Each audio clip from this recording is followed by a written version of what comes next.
Hi everyone, আবারও একটা what I it in a video তোমাদের সকলের সামনে নিয়ে এসেছি। বাঙালি সব থেকে কমফর্ট ফুড কি? এই যে মুড়ি আর পেঁয়াজি। মানে আমি তো হলাম ঘটি, আর মুড়ি আর পেঁয়াজি হলো সব থেকে বেস্ট কম্বিনেশন। মুড়ি কার কার খেতে ভালো লাগে? তো এত সুন্দর একটা ব্রেকফাস্ট করার পর খুবই সিম্পল অ্যান্ড সুদিং একটা লাঞ্চ করেছি।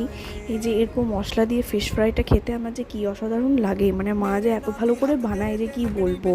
তো তার সাথে ছিল মাছের মাথা দিয়ে লাউয়ের তরকারি আর টমেটো আর পেঁয়াজ দিয়ে মুসুর ডাল। আর আমি একটু না এই মাছ ভাজাটার সাথে একটুখানি সস নিয়ে নিয়েছিলাম, খেতে যেন ভালো লাগে।